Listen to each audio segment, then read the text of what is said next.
कोई कितना भी डिस्ट्रैक्ट निकाले, हनी सिंह का मजाक उड़ा ले, लेकिन लेजेंड तो लेजेंड होता है।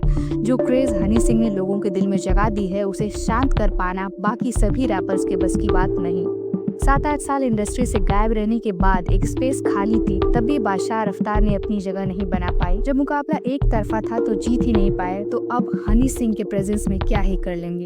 हनी सिंह के पास म्यूजिक कंपोज करने का जो हुनर है वो किसी रैपर में नहीं है, और यही क्वालिटी उन्हें यूनिक बनाती है। साथ ही उनकी स्टाइल एंड मूव्स भी किसी के पास नहीं। कितनी भी अच्छी स्क्रिप्ट लिख लो, लोग म्यूजिक पे थिरकते हैं, बीट पे झूमते हैं, स्क्रिप्ट पे नहीं। बाइपोलर डिसऑर्डर एक ऐसी बीमारी है जिसमें दिमाग मनगढ़ंत चीजें इमेजिन करता है विद 100% श्योरिटी कि ये सभी चीजें सच हैं और होता हुआ सा भी लगता है।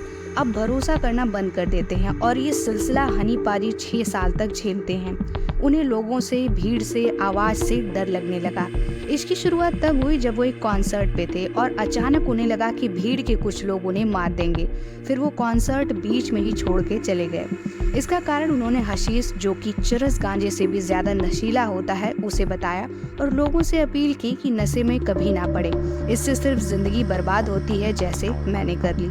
हशीश दिमाग के सही गलत के निर्णय लेने को ही भ्रमित कर देता है।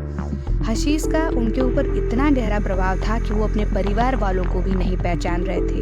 दुनिया भर से 7-8 डॉक्टर्स ने इनका केस देखा और बोला कि इसका केस खत्म हो गया है, अब कुछ नहीं हो सकता। लेकिन कुछ गिने चुने डॉक्टर्स, उनकी फैमिली और महादेव की कृपा से सब ठीक हो गया। माफिया मुंडेर के बारे में बात करते हुए बताया कि ये कोई ग्रुप नहीं बल्कि एक प्लेटफॉर्म था जो कि इसलिए बनाया था ताकि लोग आए, गाने बनाएं, लॉन्च करें। बादशाह कभी माफिया मुंडेर में था ही नहीं, वो इस ग्रुप का हिस्सा ही नहीं था। वो तो एक बड़े घर के बेटे थे और माफिया मुंडेर स्ट्रीट टैलेंट्स के लिए था।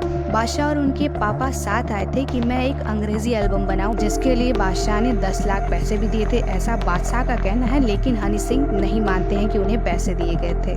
हनी सिंह का ये कहना है कि जो इतने पैसे वाला है उसे माफिया मुंडेर जैसे छोटे प्लेटफॉर्म की क्या जरूरत है। हनी सिंह को जहां आज की यूथ से बेशुमार प्यार मिला, वही हमारे पेरेंट्स एंड ग्रैंड पेरेंट्स की जनरेशन से काफी ही। ऐसे में लोगों के मन में ये सवाल उठते हैं कि इमेज क्लीनिंग के लिए क्या हनी सिंह ने कोई पीआर रखी। हनी सिंह का सीधा कहना है कि उन्हें बड़े बड़े पीआर एजेंसीज ने कांटेक्ट किया, लेकिन उन्होंने कोई पीआर एजेंसी हायर नहीं की। उनका कहना है कि मैं किसी फिल्म या प्लेटफॉर्म का इंतजार कर रहा था जिसमें मैं अपनी शराबी एंड बैड बॉय वाली इमेज, जिससे मुझे काफी नुकसान हुआ, उसके बारे में बात कर सकूं। अभी बहुत वक्त है, मैं चाहता हूं कि लोग खुद मुझे परखे, एक्सप्लोर करें, समझें। जनता मुझे परखे, ना कि कोई पीआर कंपनी। मैंने कभी भी पब्लिक में कोई एक्सप्लेनेशन नहीं दिए क्योंकि मुझे समझ में नहीं आता है कि मैं क्या बोलूं। मैं सिर्फ सही वक्त का और सही प्लेटफॉर्म का इंतजार कर रहा हूँ। इस सवाल का उन्होंने ये जवाब दिया कि स्टार्टिंग में उन्होंने अच्छे गाने बनाए, लेकिन उनको किसी ने नहीं सुना।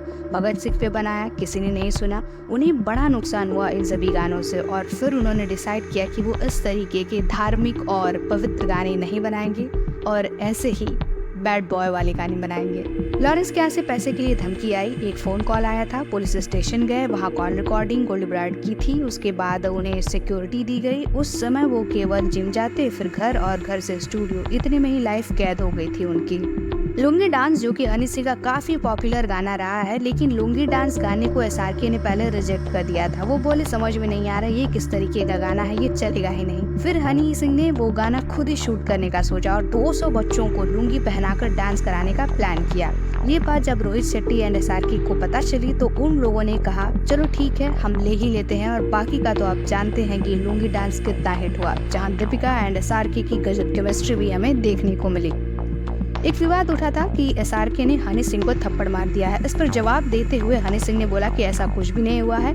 एसआरके यानी शाहरुख खान मुझे बहुत प्यार करते हैं और जब मैं बीमार था तो वो हमेशा मेरी खैर खैरियत पूछते रहते थे और हमेशा फोन करते थे, सारी अपडेट मेरी लेते रहते थे और मुझे फुल्ली सपोर्ट किया है उन्होंने। तो ऐसा कुछ भी नहीं हुआ है, ये सब बस अफवाहें हैं। सभी लोग जहां अपने गाने की तारीफों के पुल बांटते हैं, वहीं हनी सिंह ने अपनी गाने को ही रोस्ट कर दिया। ब्लू है पानी पानी का तो रोस्ट ही कर दिया और कहा कि ये मेरे जीवन का सबसे बकवास गाना है। यहाँ तक कि उन्होंने अपने सारे गाने को ही बेतुका और बेसिक पैर वाला बताया कि कैसे लिरिक्स हैं, बस लोगों को पसंद आ गए वो सिर्फ म्यूजिक और साउंड की वजह से, वरना इसके लिरिक्स तो बेतुके हैं, बिना सिर पैर वाले हैं। भाई हिम्मत होनी चाहिए अपने ही काम को रोस्ट करने की। एवं ही नहीं है ब्रांड हनी पाजी। हनी पाजी की शादी 2011 के जनवरी में हुई थी। उनका करमपुरा का बचपन का प्यार था। उनकी एक्स वाइफ शालिनी 12वीं में और वो बीएससी की तैयारी करते थे, वहीं कोचिंग में मिले और प्यार हुआ, फिर शादी। 10-11 महीने साथ सही से रहे, उसके बाद सक्सेस जैसे ही आना स्टार्ट हुई, फिर हनी पाजी घर मुड़े ही नहीं। दौलत, शोहरत, औरत, नशा, इन सब में धुत रहते थे। साल में 1-2 बार घर आ जाते थे। फिर क्या था, रिश्ता टूटने लगा धीरे धीरे और अंत में डिवोर्स पर आकर खत्म हुई। डोमेस्टिक वायलेंस की एफआईआर करी थी उनकी वाइफ ने उनपे। हनी सिंह ने बोला कि उनकी डिवोर्स की एमओयू साइन हुई थी। हम किसी के बारे में कुछ नहीं बता सकते, लेकिन अगर अंडरस्टैंडिंग के बेसिस पे तलाक हुआ था तो फिर वायलेंस का तो सवाल ही नहीं। ये बताते चले कि जब हनी बाइपोलर डिसऑर्डर से जूझ रहे थे, उस समय उनकी पत्नी शालिनी उनके पास थी कुछ समय के लिए। और एक पल को हम मान लें कि उनकी पत्नी ने सही एलिगेशन लगाए थे, तो हम ये कह सकते हैं कि शायद बीमारी के कारण जब वो कुछ सोचने समझने की स्थिति में नहीं थे, ऐसे में शायद उन्होंने कुछ वायलेंस किया हो। लेकिन उनकी वाइफ को ऐसे समय में उनका साथ नहीं छोड़ना चाहिए था। मैं मानती हूँ कि उन्हें काफी कुछ झेलना पड़ा होगा मेंटली, जब हनी सिंह की लाइफ में और लड़कियां आती थी। फिर भी उस कंडीशन में उन्होंने हनी सिंह को झेला, तो इस स्थिति में उन्हें झेलना चाहिए था।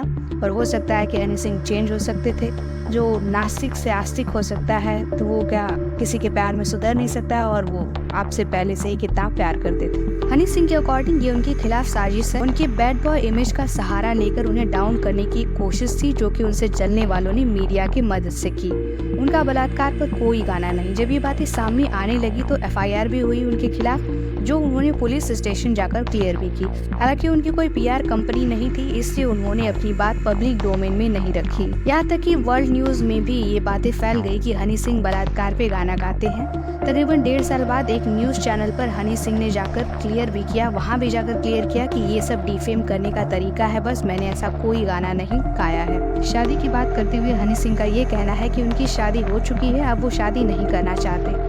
इश्क उन्हें एक ही लड़की से हुआ, जो कि अब होगा नहीं, लेकिन उनके पेरेंट्स की ख्वाहिश है कि हनी सिंह फिर से शादी करे, तो ऐसे में वो उन्हें मना नहीं कर पाते हैं। हनी सिंह का कहना है कि बादशाह कभी माफिया मुंडीर का हिस्सा था ही नहीं। जब मैं बीमारी से जूझ रहा था, ये इंसान उसका मजाक बना रहा था, मेरे अगेंस्ट डिस्ट्रैक्ट्स निकाल रहा था।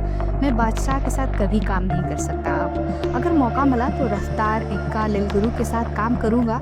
हालांकि रफ्तार ने बादशाह से भी ज़्यादा डिस्ट्रैक्ट्स निकाले मेरे अगेंस्ट, बट फिर भी ये तीनों स्ट्रीट टैलेंट है और इन्हें मैंने ही प्रमोट किया था, तो इनके साथ मैं काम करने के लिए तैयार हूँ, पर बादशाह के साथ नहीं। अब हनी सिंह को ये रियलाइज़ होता है कि उनके गाने सैटानिक कल्चर को प्रमोट करने वाले गाने थे। हनी सिंह कहते हैं, जब मैं खुद को उन गानों में देखता हूँ तो खुद को पहचान नहीं पाता कि वो मैं ही हूँ और ये मैं क्या कर रहा था। आज जब मेरे भतीजे भतीजी बड़े हो रहे हैं तो ऐसा लगता है कि कहीं वो मेरे गाने न सुन लें। कभी कभी मेरे छोटे भतीजे भतीजी मुझसे पूछते हैं कि चाचू ये क्या है, तो मुझे देखकर बड़ा अजीब लगता है, बहुत अजीब फील होता है। अब मैं बदल गया हूँ और वो बदलाव आपको मेरे गानों में अब नजर आएगा। उन गानों के बजाय मेरे इन गानों को अब बच्चे देखेंगे तो मुझे ज्यादा खुशी होगी। हनी सिंह यार रहमान के फैन थे, उनसे मिलिए। हनी सिंह गुलजार साहब के भी फैन हैं, पर अभी मिले नहीं हैं और उनसे मिलने की ख्वाहिश बरकरार है। साथ ही म्यूजिक प्रोडक्शन में ग्रैमी लाने की ख्वाहिश में फिर से डट गए हैं और इसीलिए नशा से दूर रहने को सभी से रिक्वेस्ट करते हैं, क्योंकि अगर उन्हें नशे की लत नहीं लगी होती तो शायद वो ग्रैमी भारत को भी अब तक मिल चुका होता और हम उसका क्रेडिट हनी पाजी को दे रहे होते। इसी नोट पे अलविदा लेंगे। अपना ख्याल रखिएगा। Good bye.